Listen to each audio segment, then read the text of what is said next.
Puji Tuhan, Shalom. Selamat sore Bapak Ibu Saudara sekalian. Salam sejahtera untuk kita semua dimanapun Bapak Ibu berada saat ini.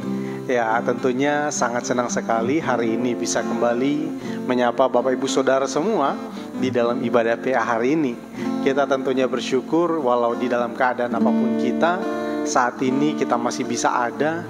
Itu semua karena pertolongan dan perlindungan Tuhan. Waktu yang indah ini Bapak Ibu, kita akan bersama-sama untuk kembali melihat kebenaran firman Tuhan. Kita juga akan kembali untuk merenungkan firman Tuhan dan melihatnya dengan situasi yang terjadi di hari-hari ini Bapak Ibu ya. Untuk itu saat ini kita akan langsung saja untuk memulaikan ibadah kita. Sebelumnya kita akan mengangkat satu pujian. Kita angkat pujian Bersamamu Bapa.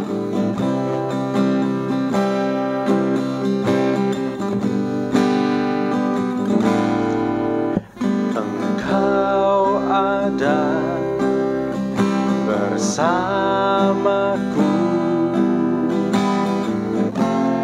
di setiap musim hidupku.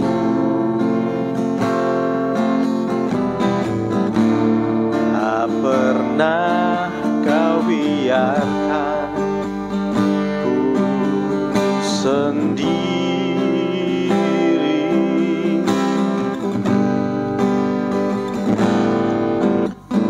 Kekuatan di jiwaku adalah bersamamu. Tak pernah ku ragukan kasih-Mu. Bersamamu Bapa, bersamamu Bapa, ku lewati semua perkenananmu ya. Teguhkan hatiku, Engkau yang bertindak, memberi pertolongan.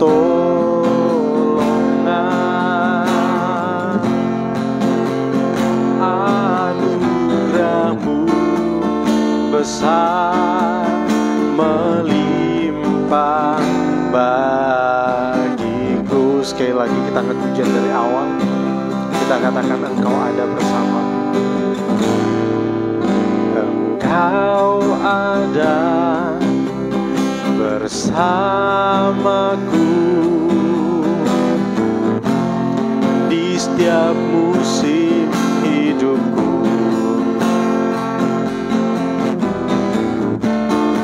Tak pernah kau biarkan ku sendiri.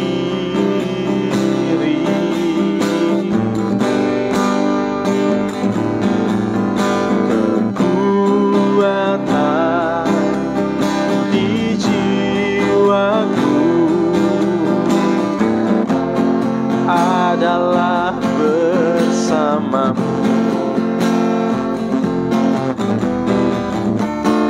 Tak pernah ku ragukan kasih-Mu. Bersamamu Bapa, bersamamu Bapa, ku lewati semua perkenananmu ya. Teguhkan hatiku, Engkau yang bertindak,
Engkau yang bertindak,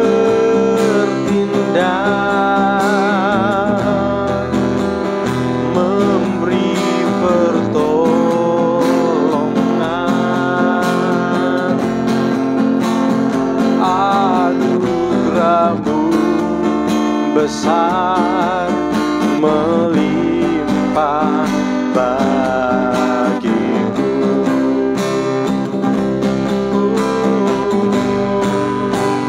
Bersama-Mu Bapa, ku lewati semua.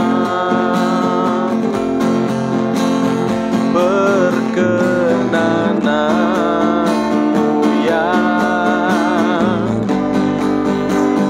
teguhkan hatiku.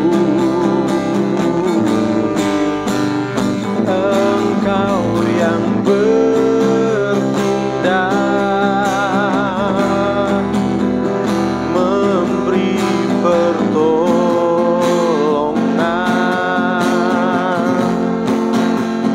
Anugerah-Mu besar melimpah bagiku.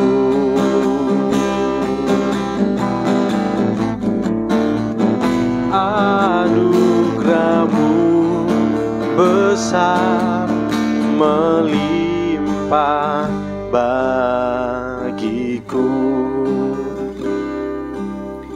Kita bersama berdoa. Bapa di sorga, terima kasih. Kami bersyukur kepada-Mu ya Tuhan untuk hari ini. Tuhan telah menyertai kami di sepanjang aktivitas kami. Saat ini ya Tuhan, kami bersyukur untuk waktu yang Tuhan berikan untuk kami dapat bersekutu bersama-sama di dalam nama-Mu Tuhan. Walaupun kami terpisah oleh jarak, tidak di dalam tempat yang sama, tetapi kami yakin dan percaya bahwa Tuhan hadir bersama-sama dengan kami dimanapun kami berada saat ini. Terima kasih Tuhan, sebab itu kami berdoa memohon kepada-Mu ya Bapa, supaya Engkau Tuhan senantiasa hadir di tengah-tengah kami untuk memberikan kepada kami hikmat, untuk memberikan kepada kami kuasa-Mu Tuhan, agar kami mengerti kehendak-Mu, kami bisa melihat kebenaran-Mu Tuhan. Engkau bukakan mata hati kami Tuhan, Engkau bukakan iman kami, supaya dapat kami melihat kehendak-Mu Tuhan. Terima kasih Tuhan, kami berdoa dan kami serahkan ibadah kami ini, mulai dari awal pertengahan hingga pada akhirnya, biarlah berjalan seturut dengan kehendak-Mu ya Tuhan. Terima kasih, ini doa kami mengucap syukur di dalam nama Tuhan Yesus Kristus. Haleluya. Amin. Ya, puji Tuhan. Sekali lagi saat ini dari tempat yang berbahagia ini kami menyapa Bapak Ibu Saudara semua. Shalom. Ya, salam sejahtera di dalam Tuhan Yesus Kristus. Kita bersyukur atas hari yang baik ini karena Tuhan sudah menuntun kita. Ya Bapak Ibu, menyampaikan kepada Bapak Ibu Saudara sekalian, hari ini kita ada yang hadir di tempat ini. Bersyukur walaupun dia mungkin baru di sini ya Bapak ya. Tapi tetap semangat karena mungkin Bapak ini masih baru jadi belum mengerti di sini. Jadi kalau hari Rabu memang kita adakan ibadah PA tapi live. Cuman kalau ada yang bersedia untuk hadir tidak mengapa ya. Ya, tapi kebanyakan dari jemaat kita ya memilih untuk mengikuti di rumah. Ya, terima kasih kepada Bapak yang sudah bersedia hadir. Dan saat ini kita akan melanjutkan materi kita. Saat ini Bapak Ibu di dalam pembahasan PA beberapa waktu yang sudah kita lakukan, yang sudah kita lewati hari-hari ini Bapak Ibu, kita sudah membahas banyak dan kita sudah melihat banyak tentang informasi-informasi tentang Tuhan Yesus Kristus, Tuhan kita Yesus Kristus. Nah Bapak Ibu, hal ini begitu sangat menarik Bapak Ibu ya, karena ini merupakan suatu perbincangan yang tidak ada habis-habisnya Bapak Ibu ya. Ketika kita berbicara tentang firman Tuhan, maka itu merupakan suatu hal yang tidak akan pernah habis untuk dibahas. Karena memang firman Tuhan itu adalah suatu hal yang selalu baru di dalam kehidupan kita. Dan kita bersyukur karena kita memiliki Tuhan yang luar biasa, yang senantiasa menyertai kita di dalam ketika kita itu memahami firman Tuhan. Ketika kita melihat kebenaran firman Tuhan, Tuhan senantiasa memberikan kepada kita hikmat untuk kita mengerti kehendaknya. Sebab itu tidak suatu hal yang bukan suatu hal yang mengherankan bagi kita, karena memang demikian firman Tuhan selalu baru dalam kehidupan kita. Dan ketika kita juga melihat firman Tuhan, kita juga melihat kondisi dunia di hari-hari ini, Bapak Ibu, suatu keadaan dunia yang semakin hari semakin rumit. Kalau kita lihat ya, semakin hari semakin keadaan dunia ini begitu semakin membuat ada yang merasakan ketakutan, ada yang merasakan cemas, ini nanti bagaimana keadaan dunia ini, ekonomi begitu, mungkin di beberapa di antara kita mungkin merasakan dampak di dalam ekonomi. Tetapi Bapak Ibu Saudara sekalian, ketika kita melihat dari firman Tuhan, kita akan terus dikuatkan dan akan membuat kita itu terus maju. Nah, sekarang Bapak Ibu, kita akan melihat bersama-sama tentang kelahiran Tuhan Yesus Kristus. Kalau di beberapa waktu yang lalu, bahkan di kemarin, kita sudah belajar tentang Tuhan Yesus, bahwa Yesus Kristus itu adalah Tuhan, dan Dia adalah Tuhan bukan sejak ketika Dia itu lahir ke dalam dunia, atau Dia itu bukan dituhankan atau menjadi Tuhan ketika Dia itu sudah melakukan pelayanannya, atau mungkin Dia itu baru disahkan Dia menjadi Tuhan melalui pertemuan dari bapak-bapak gereja. Nah, itu bukan demikian Bapak Ibu ya. Tetapi kalau kita melihat dari firman Tuhan, kalau kita belajar dari kisah kelahiran Tuhan Yesus Kristus, kita akan mengerti bahwa ternyata Yesus Kristus adalah Tuhan dan Dia itu adalah Allah bahkan sejak dunia ini belum dijadikan ya. Dia adalah Allah, eksistensinya adalah kekal. Nah, jadi Bapak Ibu, memang kalau kita baru mengenal Yesus Kristus, ketika Dia itu datang ke dalam dunia ini, kita baru tahu, oh inilah Tuhan Yesus Kristus. Dan kita tetapi kalau kita berbicara tentang Allah, kita sudah tahu, bahkan sejak perjanjian lama telah kita melihat Allah itu seperti apa. Dan semuanya itu kita melihat nyata di dalam Tuhan Yesus Kristus. Nah, sebab itu ini merupakan suatu hal yang sangat unik, suatu hal yang begitu sangat luar biasa untuk kita lihat. Nah, juga di beberapa waktu yang lalu Bapak Ibu, kita sudah belajar tentang Kristus. Ini merupakan gelar yang diberikan kepada Yesus itu sendiri, di mana itu menunjukkan Dia itu adalah Mesias, atau menunjukkan bahwa Dia ini adalah yang diurapi atau yang telah dipersiapkan oleh Allah untuk mengemban satu tugas selama Dia ini di dalam dunia. Jadi Dia mengemban tugas penyelamatan untuk kita semua. Jadi Dia yang telah diurapi, Dia ini yang telah dijanjikan. Dan juga Kristus ini merupakan suatu hal yang menekankan tentang kebenaran, atau kebenaran tentang Yesus adalah benar-benar dari Allah. Jadi jangan meragukan lagi tentang Tuhan Yesus Kristus Bapak Ibu, atau jangan pernah kita itu berpikir ada di dalam pikiran kita yang beranggapan bahwa Yesus ini Dia ini adalah Allah atau Dia ini adalah manusia ya. Mungkin kita sering berpikiran demikian karena ada ajaran-ajaran sumbang yang hari-hari ini tidak bisa terkontrol lagi Bapak Ibu ya. Kita tidak bisa menahan ajaran-ajaran yang datang di hari-hari ini. Kita bisa akses, bahkan kita tidak minta pun, kita tolak-tolak pun dia akan datang dengan sendirinya. Dan itu satu hal yang tidak bisa kita pungkiri Bapak Ibu ya.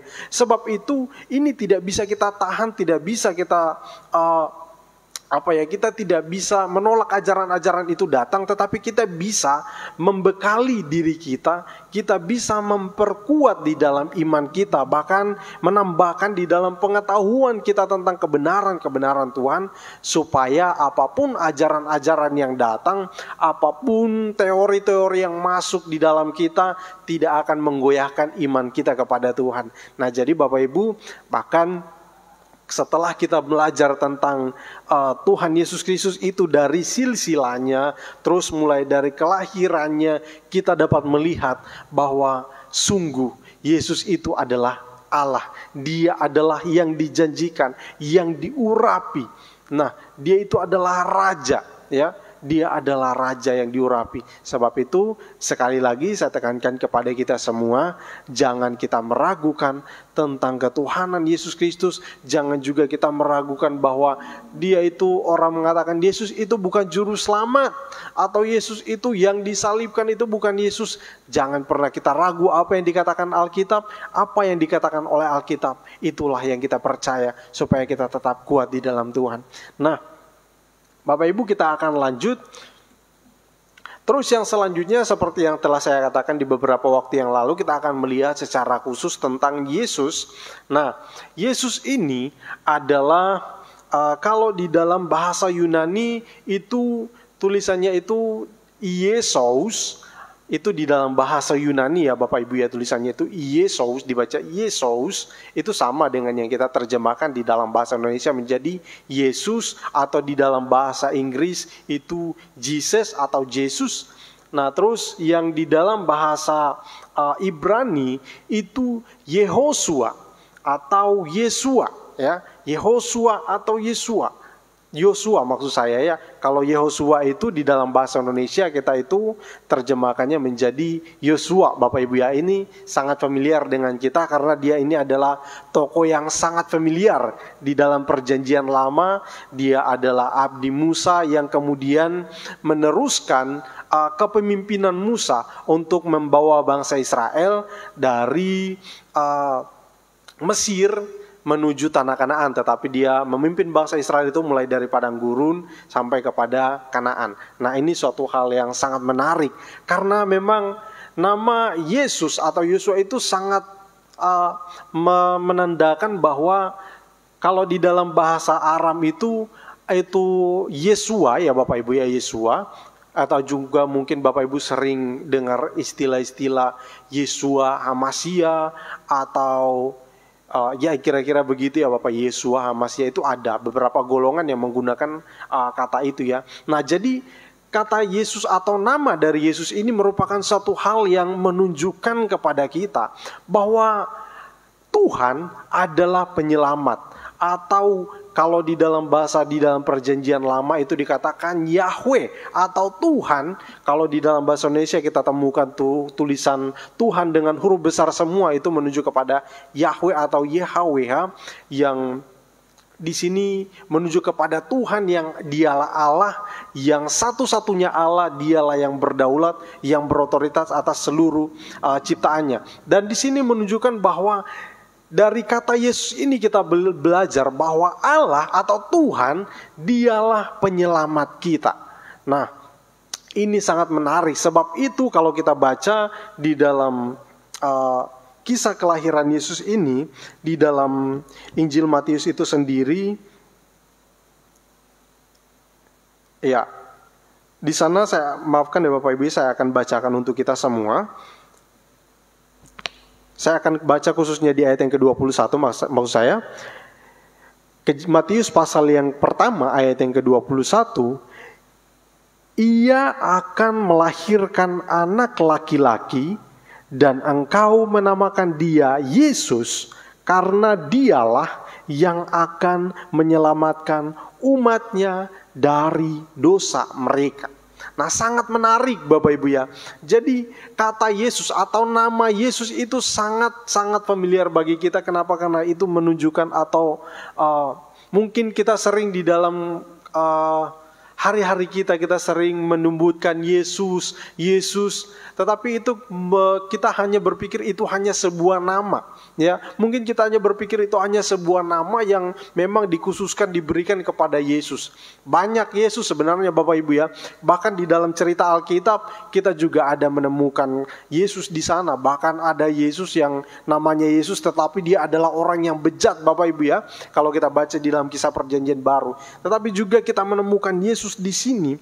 Di sini yang dimaksudkan Yesus adalah dialah penyelamat, atau sering kita temukan di dalam Alkitab juga kita sering baca bahwa Yesus itu artinya adalah juru selamat ya. Sebab itu dari kata Yesus ini seperti tadi yang sudah kita pelajari bahwa dialah yang akan menyelamatkan umatnya dari dosa. Jadi arti dari nama Yesus itu sendiri itu menunjukkan bahwa Tuhan adalah penyelamat atau Allah adalah penyelamat kita, dan itu dikenakan kepada Yesus.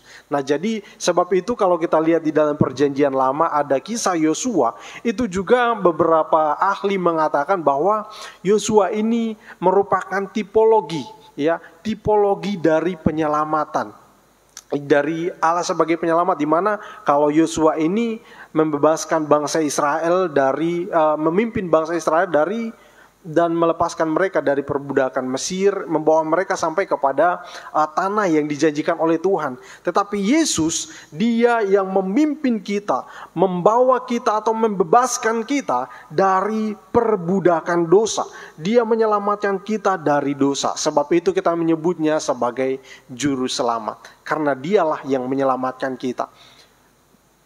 Sangat unik, bukan Bapak Ibu ya? Jadi kalau kita melihat atau kita menemukan nama Yesus, di sini kita akan melihat, jadi kita tidak hanya memahami Yesus sebagai nama saja, sebagai mungkin kalau kita tanya, nama saya siapa? Nama saya Olpi. Mungkin kita, ya, beberapa orang, Olpi itu apa sih? Gak ada artinya. Mungkin dari Bapak Ibu Saudara, mungkin anak-anaknya juga mungkin dikasih nama, ada yang gak ada artinya, ada mungkin juga namanya itu dikasih hanya sebagai, oh nama ini keren ya, nama ini keren. Tetapi tidak dengan Yesus. Dia memang namanya itu diberikan, itu memiliki arti yang sangat luar biasa, yaitu dia adalah juru selamat. Dan memang benar bahwa dialah yang menyelamatkan kita dari dosa kita. Itu dari mana sih kita bisa tahu tentang hal itu? Kita juga bisa baca di dalam Yohanes pasal yang ketiga ayat 16. Ya, itu sangat jelas sekali ya. Jadi Bapak Ibu, ayat ini mungkin sudah sangat familiar bagi kita. Di mana membuktikan bahwa Yesus itu adalah juru selamat. Banyak sekali Bapak Ibu ya, banyak sekali ayat-ayat. Tetapi saya akan mengambil salah satu ayat yang saya anggap ini sangat familiar bagi kita. Karena begitu besar kasih Allah akan dunia ini, sehingga ia telah mengaruniakan anaknya yang tunggal, supaya setiap orang yang percaya kepadanya tidak binasa, melainkan beroleh hidup yang kekal. Jadi kita tahu ini ayat ini begitu singkat, tetapi mengandung makna yang luar biasa dan mencakup suatu hal yang sangat luas Bapak Ibu ya. Karena begitu besar kasih Allah akan dunia ini. Kenapa? Sehingga dia mengaruniakan anaknya yang tunggal. Apa sih? Jadi Allah mengaruniakan anaknya yang tunggal itu karena dunia ini ada di dalam keadaan yang sangat rusak dan sangat-sangat, ya, kalau di dalam Efesus di sana dikatakan kita hidup tetapi sebenarnya kita mati. Dan itulah yang dilihat oleh Tuhan, sehingga dia memberikan keselamatan kepada kita melalui Tuhan Yesus Kristus. Ini suatu hal yang begitu sangat menarik dan luar biasa sangat luar biasa Bapak Ibu ya. Buat kita sekalian, kita mengerti bahwa Yesus adalah juru selamat bagi kita. Nah, sampai di sini Bapak Ibu, saya harap kita semakin kuat ya, dan semakin teguh untuk memahami akan hal ini. Jadi ketika kita mendengar kata Yesus, atau ketika kita menyebutkan nama Yesus, ketika kita berseru Yesus Tuhan, nah kita tidak hanya sekedar berseru untuk memanggil nama Tuhan, tetapi itu di sana ada suatu pengakuan yang kita lahir dari dalam hati kita, yang dengan pemahaman yang baik bahwa Yesus, kita sedang mengakui bahwa Tuhan adalah penyelamat kita. Kita sedang mengakui bahwa Allah, Yesus itu pribadinya adalah juru selamat kita. Kita mengakui bahwa Yesus atau Tuhanlah yang telah menyelamatkan kita dari dosa-dosa kita, seperti yang di dalam Injil Matius pasal yang pertama ayat yang ke-21. Nah, Bapak Ibu, dari peristiwa atau dari kisah kelahiran Tuhan Yesus yang dicatat di dalam Injil Matius ini memberikan banyak hal, memberikan banyak pengertian yang sangat-sangat membuka pemikiran kita, yang membuat kita itu, membawa kita itu semakin mengenal Tuhan. Nah, saya akan bacakan Bapak Ibu sebelum kita masuk lebih jauh. Saya seharusnya tadi membacanya di awal, tetapi saya ingin membacakan kepada kita karena ya, saya rasa memang harus dibaca tentang ini. Jadi saya harap Bapak Ibu tidak bosan untuk membaca akan firman Tuhan ya. Saya akan bacakan dari Matius pasal yang pertama ayat 18 sampai yang ke-25. Kelahiran Yesus Kristus. Kelahiran Yesus Kristus adalah seperti berikut. Pada waktu Maria ibunya bertunangan dengan Yusuf, ternyata ia mengandung dari Roh Kudus sebelum mereka hidup sebagai suami istri. Ayat yang ke-19, karena Yusuf suaminya seorang yang tulus hati dan tidak mau mencemarkan nama istrinya di muka umum, ia bermaksud menceraikan dengan diam-diam. Tetapi ketika ia mempertimbangkan maksud itu, malaikat Tuhan nampak kepadanya dalam mimpi dan berkata, Yusuf anak Daud, janganlah engkau takut mengambil Maria sebagai istrimu, sebab anak yang di dalam kandungannya adalah dari Roh Kudus. Ia akan melahirkan anak laki-laki dan engkau akan menamakan dia Yesus, karena dialah yang akan menyelamatkan umatnya dari dosa mereka. Hal itu terjadi supaya genaplah yang difirmankan Tuhan oleh Nabi. Sesungguhnya anak darah itu akan mengandung dan melahirkan seorang anak laki-laki, dan mereka akan menamakan dia Immanuel, yang berarti Allah menyertai kita. Sesudah bangun dari tidurnya, Yusuf berbuat seperti yang diperintahkan malaikat Tuhan itu kepadanya. Ia mengambil Maria sebagai istrinya, tetapi tidak bersetubuh dengan dia sampai ia melahirkan anaknya laki-laki, dan Yusuf menamakan dia Yesus. Nah, sangat luar biasa, dan kita tahu ini merupakan suatu hal yang telah difirmankan oleh Tuhan, seperti yang dikatakan di dalam ayat yang ke-22, hal itu terjadi supaya genaplah yang difirmankan Tuhan oleh Nabi. Nah, ini suatu hal yang sangat luar biasa Bapak Ibu ya. Kita akan lanjut lagi. Iya. Nah, jadi Bapak Ibu, ketika kita melihat tentang Tuhan Yesus atau kita melihat dia sebagai juru selamat, maka kita akan memahami bahwa tentang karya penyelamatan ini. Sebab itu ini suatu hal yang memang sangat-sangat penting bagi kita. Tetapi yang sangat tragisnya Bapak Ibu ya, ada banyak orang yang tidak mengerti bahwa kita itu sebenarnya, manusia itu berada di dalam situasi atau keadaan yang sangat-sangat berbahaya. Bahkan kita itu akan berujung kepada maut. Tetapi banyak orang yang tidak menyadari akan hal itu. Mereka berbuat seolah-olah tidak ada apa-apa, karena memang mereka tidak mengerti akan hal itu. Sebab itu ini sangat penting juga untuk kita, untuk terus bukan hanya sekedar kita mengerti akan hal ini, tetapi kita juga punya tanggung jawab untuk juga sharing akan hal ini kepada orang lain ya, khususnya untuk mereka yang belum mengenal Tuhan. Nah, Bapak Ibu, tentang penyelamatan dari dosa, kita tahu bahwa Yesus adalah juru selamat, bukan juru selamat menyelamatkan kita dari penjajahan atau membebaskan kita dari keadaan ekonomi yang buruk, atau mungkin dia itu adalah Tuhan yang membebaskan kita, melepaskan kita dari sakit penyakit kita. Dia itu bukan hanya sekedar juga Tuhan yang membebaskan kita dari keadaan-keadaan yang buruk. Mungkin ketika kita menghadapi masalah, lalu seolah di dalam keadaan itu kita akan menghadapi bahaya, lalu Tuhan hadir di sana dan menyelamatkan kita. Tidak hanya sebatas itu Bapak Ibu ya, tetapi bahaya yang sangat-sangat sangat-sangat menakutkan ya Bapak Ibu ya, di dalam kehidupan kita adalah bahaya dosa atau maut ya, bahaya maut. Nah, jadi penyelamatan dari dosa itu suatu hal yang hanya dapat dikerjakan oleh Allah sendiri. Tidak dapat dilakukan oleh siapapun Bapak Ibu ya.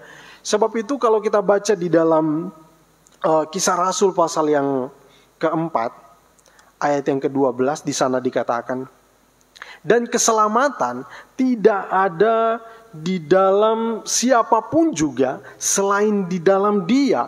Dia ini adalah Tuhan Yesus Kristus. Sebab di bawah kolong langit ini tidak ada nama lain yang diberikan kepada manusia yang olehnya kita dapat diselamatkan.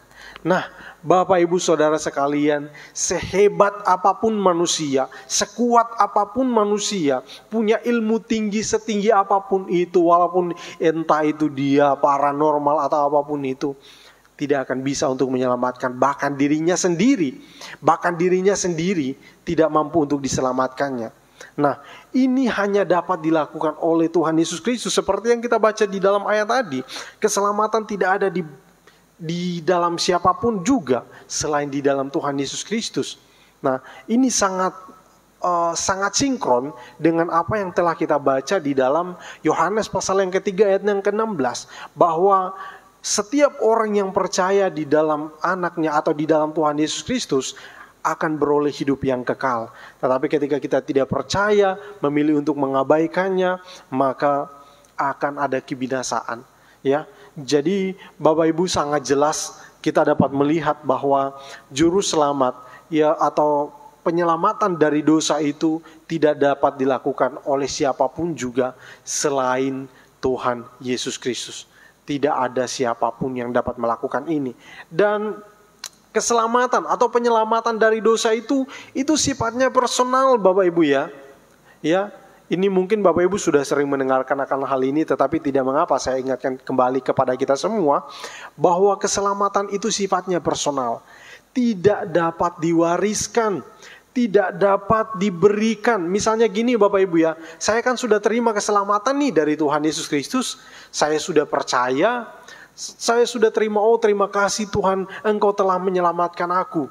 Lalu saya datang kepada orang lain, oh saya sudah selamat, ini keselamatan saya berikan kepada kamu. Tidak bisa Bapak Ibu ya, itu sifatnya personal.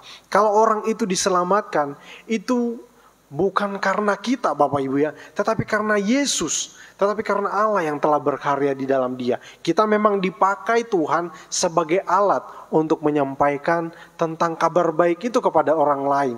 Tetapi kalau mereka selamat atau mereka tidak selamat, itu bukan karena kita Bapak Ibu ya, tetapi itu semua kalau orang itu selamat itu adalah karya Allah di dalam mereka.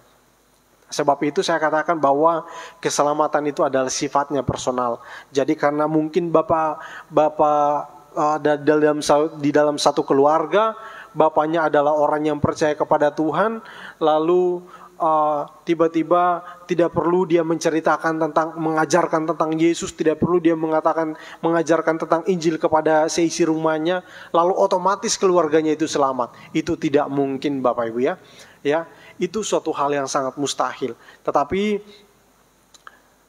ketika seseorang itu diselamatkan, maka ketika ada seorang yang diselamatkan itu adalah karya Allah. Ketika seorang misalnya di dalam satu keluarga, itu ada kemungkinan seperti yang dikatakan oleh Rasul, dia katakan bahwa ketika engkau bertobat maka seisi rumahmu diselamatkan. Itu bukan karena dia itu bertobat, hanya sekedar bertobat lalu seisi rumahnya otomatis selamatkan, tidak. Tetapi di sana mereka juga menyampaikan Injil kepada keluarganya, lalu semuanya diselamatkan.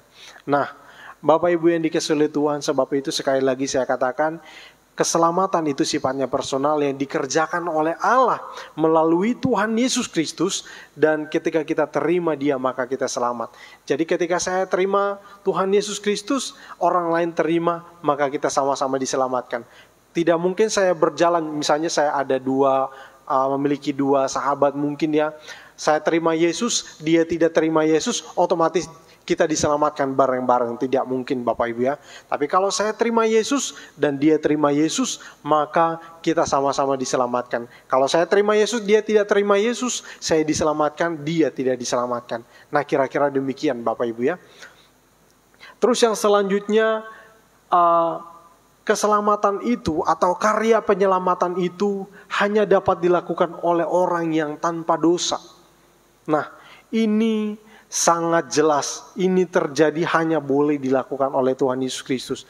Semua manusia di dunia ini pada dasarnya adalah orang berdosa. Seperti yang dikatakan di dalam Roma pasal yang ke-3 ayat yang ke-23, di sana dikatakan bahwa semua orang telah berdosa. Ya, entah dia itu anak kecil, entah dia itu orang dewasa, entah dia itu tua atau muda, semuanya berdosa. Naturnya adalah dosa. Nah, jadi Bapak Ibu, kita semua adalah orang berdosa.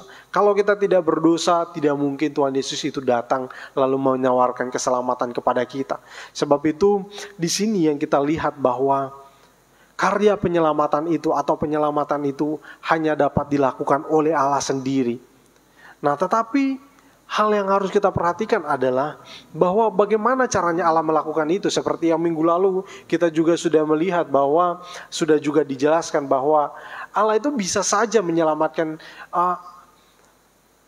dengan kemahakuasaan Tuhan. Allah itu bisa saja menyelamatkan kita, kudus kita semua, disucikan kita semua dengan hanya berfirman saja Bapak Ibu ya. Tetapi Allah itu tidak mungkin melanggar kodratnya ya Bapak Ibu ya. Jadi Allah itu adalah Allah yang adil. Dia adalah Allah yang adil. Dia tidak mungkin melanggar itu. Setiap orang yang bersalah, dosa itu merupakan pelanggaran. Kita tahu dosa itu adalah pelanggaran atau kesalahan di mata Tuhan. Sebab itu setiap orang yang berbuat salah itu harus menerima akibatnya. Dan Allah tidak mungkin melanggar itu. Dia telah kita tahu bahwa dia adalah Allah yang adil, jadi dia tidak mungkin berbuat curang bahkan untuk diri sendiri. Bahkan untuk dia, kalau kita katakan Allah yang maha kasih, sekalipun dia adalah Allah yang maha kasih, oh dia sangat mengasihi.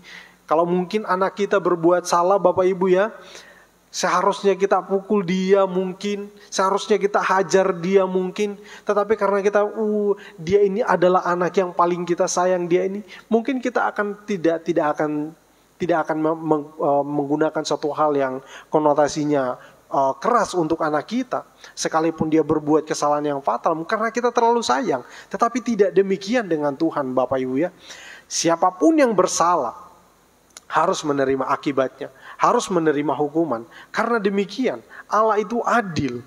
Nah, sebab itu di dalam keadilan Tuhan ini setiap orang yang bersalah itu harus menerima hukuman. Tetapi satu hal yang Allah lakukan adalah caranya dia untuk menyatakan keadilannya itu, atau caranya dia untuk menyelamatkan kita dari dosa-dosa kita adalah dia itu mengambil alih hukuman kita. Seharusnya kita yang menerima maut, tetapi karena kasih Allah kepada kita, maka dia mengambil alih hukuman itu. Kalau kita baca di dalam 2 Korintus Bapak Ibu ya, di dalam 2 Korintus pasal yang ke-5, ayat yang ke-21, di sana dikatakan, dia yang tidak mengenal dosa telah dibuatnya menjadi dosa karena kita, supaya dalam dia kita dibenarkan oleh Allah. Ini sangat luar biasa Bapak Ibu ya. Jadi ini kita dapat melihat bahwa memang karya Allah demikian. Sehingga kalau mungkin kita bertanya-tanya sih kenapa Allah itu harus repot-repot datang ke dalam dunia. Ya karena ini Bapak Ibu ya. Karena memang dia mengasihi kita. Tetapi di satu sisi manusia yang berdosa, maka manusia itu yang harus menerima hukuman itu. Nah, terus lanjut Bapak Ibu. Kita lihat ya. Kita akan ada hal yang tiba-tiba ketika saya terus menggali akan tentang kelahiran Tuhan Yesus ini, ada hal-hal yang memang saya berasa ini harus disampaikan juga ya. Kalau kita melihat berdasarkan silsilah yang telah kita pelajari di beberapa waktu yang lalu, Yesus Kristus itu adalah keturunan Raja Daud dari Yusuf, ya, dari Yusuf ayahnya. Nah, iya. Tetapi faktanya Bapak Ibu ya, faktanya di sini dikatakan bahwa ternyata dia itu bukan darah dagingnya Yusuf. Lalu bagaimana kita bisa memahami bahwa Yesus itu adalah keturunan Daud, sedangkan Yusuf itu dia tidak bersetubuh dengan Maria, lalu Maria itu mengandung bayi Yesus. Lalu bagaimana kita memahami hal ini? Yesus itu dari keturunan Daud, tapi firman Tuhan mengatakan demikian. Apakah Allah itu Allah itu salah kira-kira demikian? Tentunya tidak Bapak Ibu ya. Kita akan memahami hal ini, kita akan lihat lagi bahwa Ya, sedangkan di dalam silsilah di dalam dari kisah kelahiran Yesus ini terlihat jelas bahwa Yesus itu bukan anak biologis dari Yusuf ini. Terus yang selanjutnya, lalu dari mana? Dari segi mana kita melihat bahwa Yesus itu adalah keturunan Daud? Nah, Bapak Ibu, memang di dalam Alkitab tidak dijelaskan secara implisit tentang hal ini, tetapi saya juga menyarankan kepada Bapak Ibu Saudara sekalian, ketika kita belajar akan hal-hal yang demikian, memang ada data-data yang tidak semuanya memang Alkitab itu dicantumkan di sana, tetapi karena saya melihat hari-hari ini kalau Bapak Ibu mungkin nonton YouTube, hal ini ada juga lumayan banyak muncul ya Bapak Ibu ya. Kalau Bapak Ibu baca tentang hal ini atau mungkin nonton di YouTube, hal ini juga sempat dipermasalahkan. Jadi saya rasa ini perlu juga untuk saya sampaikan kepada Bapak Ibu Saudara sekalian. Nah, Yusuf atau Yesus ini, maksud saya Yesus ini adalah benar-benar keturunan Daud. Yang dikatakan oleh firman Tuhan itu, Tuhan tidak pernah salah di dalam menyatakan sesuatu. Dia katakan Yesus itu adalah keturunan Daud. Jadi Yesus itu keturunan Daud itu bukan hanya dari Yusuf saja. Ternyata Maria, ibu Yesus ini pun adalah keturunan dari Raja Daud, dari suku Yehuda. Nah, sebab itu, jadi Bapak Ibu kalau ketemukan kasus-kasus yang seperti ini, Bapak Ibu bisa terus belajar dan cari informasi lebih banyak. Tetapi memang di dalam Alkitab memang seperti tadi saya katakan tidak dicatat atau tidak dituliskan secara khusus tentang hal ini. Tetapi dari data-data yang kita peroleh dari data-data yang dibuat oleh bapak-bapak gereja itu juga menyatakan demikian. Atau gereja-gereja kuno mengakui akan hal itu, bahwa Maria ini adalah berasal dari keturunan Raja Daud, atau dia ini berasal dari suku Yehuda. Nah Bapak Ibu, ini yang saya katakan kepada kita semua, bahwa kita mengerti Yesus itu adalah keturunan Daud. Lalu orang mungkin datang mengatakan, ada isu yang mengatakan bahwa mana mungkin Yesus itu keturunan Daud, wong Maria itu tidak bersetubuh dengan Yesus kok. Dia itu mengandung bukan dari benihnya Yusuf. Ya, kita tahu cerita ini sebab dikatakan di dalam Matius itu, bahwa ayat yang ke-18 itu dikatakan bahwa kelahiran Yesus Kristus adalah seperti berikut. Pada waktu Maria ibunya bertunangan dengan Yusuf, ternyata ia mengandung dari Roh Kudus sebelum mereka hidup sebagai suami istri. Nah, jadi sangat jelas Bapak Ibu ya, ini juga bisa jadi bahan untuk orang-orang mau mencoba melemahkan iman kita. Tetapi kalau Bapak Ibu suka belajar, Bapak Ibu tidak mengapa baca dari beberapa sumber. Di sana dikatakan bahwa memang Maria ini pun adalah dari suku Yehuda, dia adalah keturunan dari Raja Daud. Sebab itu tidak perlu kita ragukan lagi tentang ketuhanan dari Tuhan Yesus Kristus, atau tentang penggenapan dari janji Allah ini. Dia adalah benar-benar keturunan dari Daud. Dia adalah raja segala raja. Dia adalah yang telah diurapi. Dan yang selanjutnya Bapak Ibu, ya, ini sudah sering kita dengarkan, sudah sering disampaikan kepada kita, bahkan mungkin setiap Natal juga pun ada menyinggung tentang hal ini. Jadi ini tentang nubuatan. Jadi kelahiran Yesus Kristus itu merupakan penggenapan dari nubuatan atau janji-janji yang telah difirmankan oleh Allah melalui hamba-hambanya dalam perjanjian lama. Ada banyak sebenarnya tentang nubuatan tentang kelahiran Yesus ini, tetapi saya hanya mengambil 2 ayat saja. Yang pertama itu di dalam Yesaya pasal yang ke-7 ayat yang ke-14. Ya, sebab itu Tuhan sendirilah yang akan memberikan kepadamu suatu pertanda. Sesungguhnya seorang perempuan muda mengandung dan akan melahirkan seorang anak laki-laki, dan dia akan menamakan dia Immanuel. Cocok dengan yang dikatakan di dalam Matius tadi. Terus yang selanjutnya di dalam Mika pasal yang ke-5. Ya. Tetapi engkau, hai Betlehem Efrata, hai yang terkecil di antara kaum-kaum Yehuda, daripadamu akan bangkit bagiku seorang yang akan memerintah Israel, yang permulaannya sudah sejak purbakala, sejak dahulu kala. Nah, jadi Bapak Ibu, ini adalah nubuatan-nubuatan tentang Tuhan Yesus Kristus. Sekali lagi Bapak Ibu, di sini dalam hal ini saya ingin kembali menegaskan kepada kita sekalian bahwa Yesus itu adalah benar-benar Tuhan dan tidak dapat diragukan lagi, tidak dapat disangkal. Bahkan dari firman Tuhan itu, dari Alkitab itu sendiri sudah jelas untuk menyatakan hal-hal itu. Tidak ada yang dapat membantah sebenarnya akan hal ini.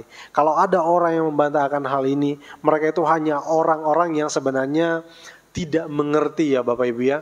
Saya katakan mereka tidak mengerti, atau bahkan mereka itu hanya sekedar untuk mengambil ayat-ayat Alkitab lalu mereka mempermasalahkan ayat-ayat Alkitab itu. Padahal sesungguhnya apa yang sebenarnya dinyatakan di dalam Alkitab, Alkitab itu sendiri yang akan menjawabnya, Bapak Ibu ya. Tapi banyak orang yang memang sengaja melakukan hal itu supaya mereka ada banyak alasan melakukannya. Ada karena mereka benci dengan kekristenan, ada mereka bahkan tidak mengerti akan kekristenan, atau bahkan mungkin mereka itu sengaja tidak mau tahu, lalu melemahkan iman Kristen. Tetapi di sini Bapak Ibu, dalam ibadah-ibadah PA seperti ini, kembali lagi kami mengingatkan kepada Bapak Ibu Saudara sekalian, karena memang di hari-hari ini banyak sekali orang-orang yang berargumen. Dan kalau kita baca, kalau kita melihat situasi di Indonesia Bapak Ibu ya, masalah yang paling sering muncul Bapak Ibu ya, hal yang sering menjadi permasalahan di dalam di Indonesia ini Bapak Ibu ya, itu yang dominan adalah masalah iman Bapak Ibu ya, atau masalah agama ya, khususnya masalah agama. Dan mulai menyerang kita iman satu sama lain, mencoba untuk saling menjatuhkan atau mencoba untuk menyerang. Dan tetapi Bapak Ibu, di dalam kita sebagai orang-orang percaya di dalam kekristenan, kita harus tetap memperlengkapi diri. Jangan menganggap bahwa untuk memberikan argumen-argumen kepada orang-orang yang di luar sana yang mempertanyakan tentang kekristenan itu adalah tanggung jawab dari hamba-hamba Tuhan atau orang-orang yang melayani di gereja ya Bapak Ibu, atau mungkin orang-orang yang memang pendidikannya di dalam Alkitab atau pendidikannya itu adalah orang-orang teologi. Tidak Bapak Ibu ya, ini adalah tanggung jawab kita semua Bapak Ibu ya. Bukan tanggung jawab karena kita mempertanggungjawabkan iman kita kepada orang lain. Sebab itu, kalau kita tidak sungguh-sungguh belajar, kalau kita tidak memperlengkapi diri dengan kebenaran-kebenaran yang seperti ini, maka kita akan mudah untuk diombang-ambingkan. Ketika kita tidak bisa menjawab itu, maka orang lain itu akan mencela iman kita. Ketika kita tidak bisa memberikan pertanggungjawaban tentang iman kita, maka orang lain akan melecehkan kita, menghina kita, sehingga dikatakan Kristen itu abal-abal, atau mungkin Kristen itu agama yang sebenarnya agama yang gak benar dan lain sebagainya. Tapi kita di dalam Tuhan, sekali lagi saya tegaskan kepada kita semua, kita di dalam Tuhan harus bukan hanya sekedar kita itu datang beribadah dan lain sebagainya lalu kita berhenti sampai di situ, tetapi kita juga terus memperlengkapi iman kita dengan pengetahuan, seperti yang dikatakan oleh Rasul Petrus bahwa kita harus menambahkan kepada iman kita pengetahuan ya, dan kebijaksanaan dan lain sebagainya, supaya kita itu tetap kuat di dalam Tuhan. Nah, Bapak Ibu, sedikit lagi ya tentang kelahiran Yesus Kristus. Kenapa harus dari seorang perempuan yang belum menikah? Atau kenapa harus dari perawan? Ya. Kalau Bapak Ibu kita membaca di dalam kitab Matius tadi jelas sekali dikatakan bahwa Yesus itu lahir dari perawan Maria. Dia jelas sekali dikatakan sebelum mereka hidup sebagai suami istri. Jadi itu sangat jelas. Dan ini saya memberikan penjelasan singkat Bapak Ibu ya, bahwa ini menunjukkan bahwa inilah Allah. Ya, jadi ini juga berbicara tentang kekudusan dari Tuhan Yesus Kristus, bahwa Dia adalah kudus. Sebab itu kalau Bapak Ibu juga baca di dalam kitab Lukas, di sana dikatakan bahwa engkau akan dikuduskan sehingga bayi yang engkau kandung itu adalah kudus. Nah, dia akan disebut kudus, anak Allah. Sebab itu Bapak Ibu, ini menunjukkan tentang bahwa kalau memang Yesus ini terjadi, kelahiran dari Tuhan Yesus ini terjadi dari hubungan biologis antara Maria dengan Yusuf maksud saya, maka itu tidak akan menjadi lagi kudus.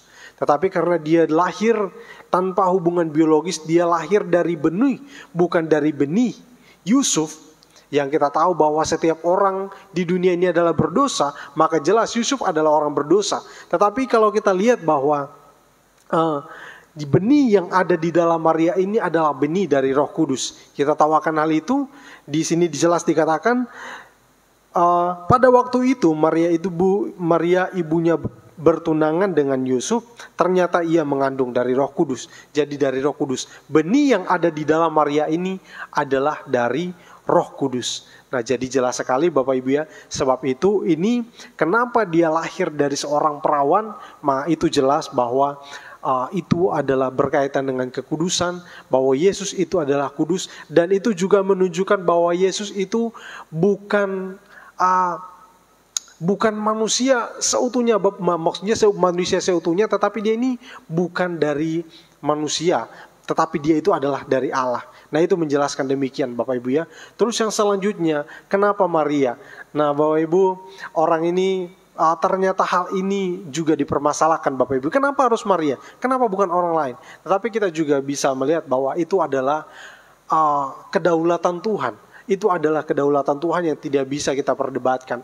Tetapi ada hal-hal yang bisa kita lihat bahwa seperti yang telah dinubuatkan oleh Tuhan, bahwa dia akan ada seorang anak perempuan perawan yang akan mengandung. Jadi jelas, jadi Maria ini adalah seorang anak perempuan dan dia perawan, dan itulah yang terjadi di dalamnya bahwa dia mengandung bayi Yesus. Nah, jadi Bapak Ibu, kalau kenapa Maria, maka itu tidak perlu kita pertanyakan karena itu adalah kedaulatan Tuhan. Terus yang selanjutnya Bapak Ibu, tentang kelahiran Yesus itu, kenapa Yesus itu harus jadi manusia? Kita sudah banyak belajar akan hal ini Bapak Ibu, bahwa tentang Yesus itu menjadi manusia, kita bisa melihat bahwa manusia itu adalah orang yang berdosa, yang akibat dosa itu adalah maut. Kalau kita baca Bapak Ibu, nanti Bapak Ibu baca ayat-ayat itu, bahwa akibat dari dosa itu adalah maut. Dan yang selanjutnya, bahwa kalau memang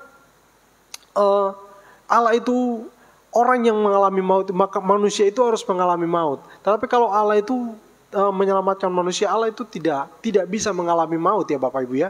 Jadi sebab itu dia harus jadi manusia untuk menyelamatkan manusia, supaya dia juga mengalami maut itu yang seharusnya kita yang tanggung, tetapi diambil alih oleh Tuhan. Karena kalau dia Allah saja maka dia tidak akan mati. Sebab itu dia menambahkan di dalam dirinya daging, dan dia menjadi sama dengan manusia supaya dia bisa mengalami fase yang dinamakan dengan kematian itu.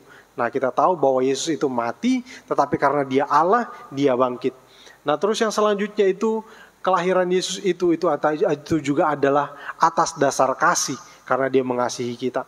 Terus yang selanjutnya, dia menanggung dosa-dosa, mengandanggung akibat dari dosa kita. Sebab seperti yang telah kita baca di dalam ayat tadi, bahwa dia itu tidak mengenal dosa, dijadikan berdosa karena kita. Terus yang selanjutnya, dia ini adalah Allah yang memang yang tidak ada satupun yang bisa. Hanya dia yang mampu untuk melakukan hal itu. Sebab itu Bapak Ibu, dari hal ini kita belajar banyak hal, bahwa tentang kelahiran Yesus itu, bahwa itu menyiratkan banyak hal yang membuat kita mengerti bahwa itu memang Hanya Allah yang dapat melakukan itu. Manusia tidak bisa melakukan hal itu. Sebab itu tidak perlu kita ragukan tentang kealahan Tuhan Yesus Kristus, atau kita tidak perlu meragukan juga tentang bahwa Yesus itu adalah manusia. Dia adalah manusia. Nah, Bapak Ibu yang dikasihi oleh Tuhan, karena dia adalah Allah, maka dia seperti yang sudah dijelaskan minggu lalu, apa sih yang tidak bisa dilakukan oleh Allah? Maka dia pun sanggup untuk menjadi manusia. Sebab kalau ada orang yang mengatakan, mana mungkin Allah itu bisa menjadi manusia, manusia ini kan berdosa dan lain sebagainya. Tidak ada yang mustahil bagi Tuhan. Jadi Bapak Ibu yang dikasihi oleh Tuhan, sekali lagi saya tegaskan kepada kita semua, kita harus tetap kuat, kita harus tetap semangat untuk terus menggali atau terus belajar dari kebenaran firman Tuhan, supaya kita tidak mudah untuk dibodoh-bodohi oleh orang di luar sana, atau iman kita diombang-ambingkan oleh hal-hal yang mencoba untuk melemahkan iman kita. Tapi di sini kita akan melihat satu hal lagi Bapak Ibu ya. Ini yang terakhir. Nah, bagi kita semua saat ini yang bisa kita pelajari selain dari hal-hal tadi yang menguatkan kita di dalam pengetahuan kita tentang kebenaran, tetapi saya melihat ada satu hal yang menarik dari kisahnya Maria dan Yusuf Bapak Ibu ya. Sebab itu di situ saya katakan seperti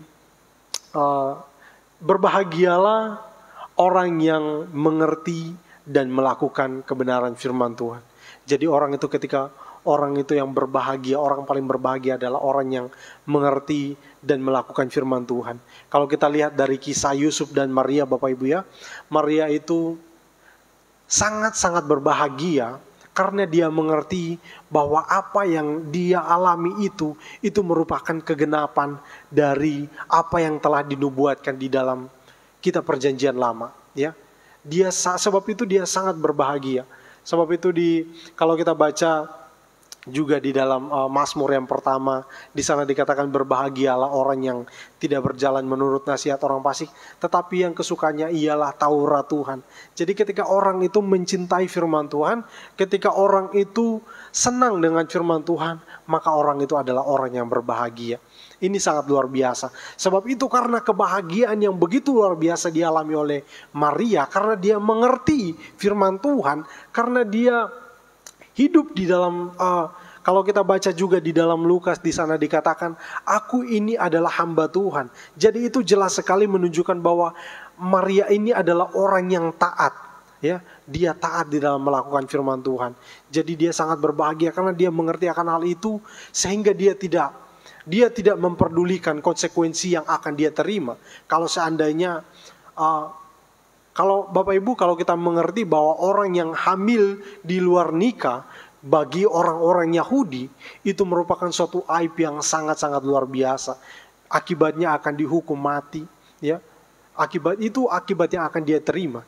Tetapi karena dia itu mengerti firman Tuhan, dia tidak peduli. Dia tahu akan hal itu. Sebab itu resiko yang sangat besar itu. Dia sangat mengerti bahwa walaupun resikonya besar, tetapi karena dia percaya bahwa ini adalah bagian dari rencana Tuhan, maka dia melakukannya. Bagi kita sekalian Bapak Ibu, ketika kita mengerti, marilah kita terus menerus untuk belajar firman Tuhan, cinta akan firman Tuhan, supaya kita menjadi orang-orang yang berbahagia di dalam kehidupan kita. Amin. Untuk firman Tuhan hari ini atau untuk PA hari ini saya tibakan sampai di sini. Bapak Ibu, kita akan kembali memuji Tuhan. Kita angkat pujian tadi. Bersamamu Bapa.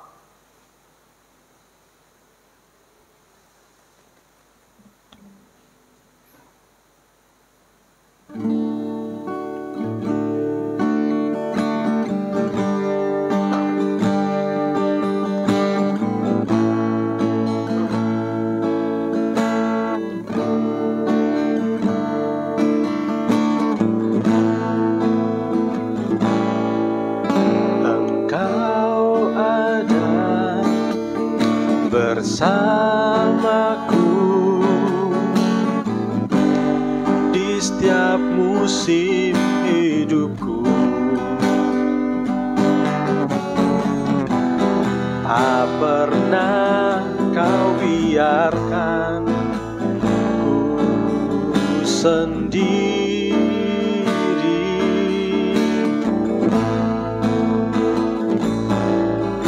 Kekuatan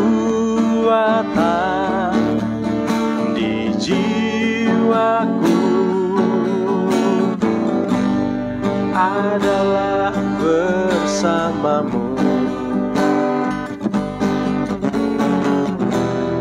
Tak pernah kuragukan kasih-Mu bersamamu Bapa,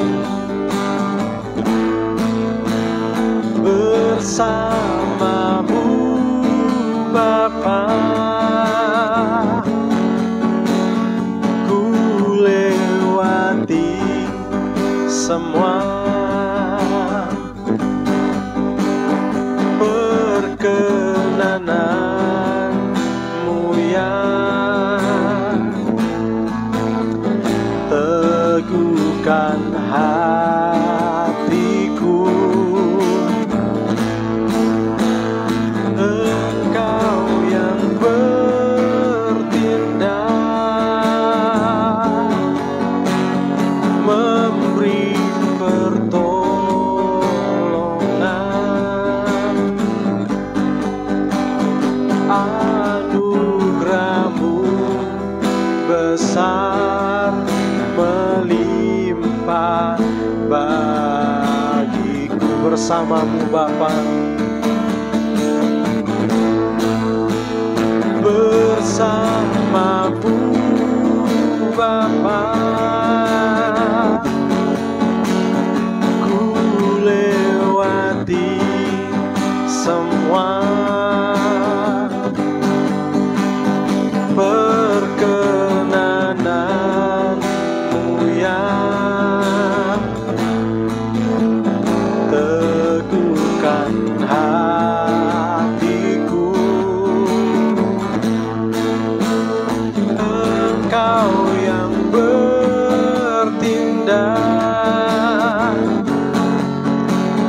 memberi pertolongan.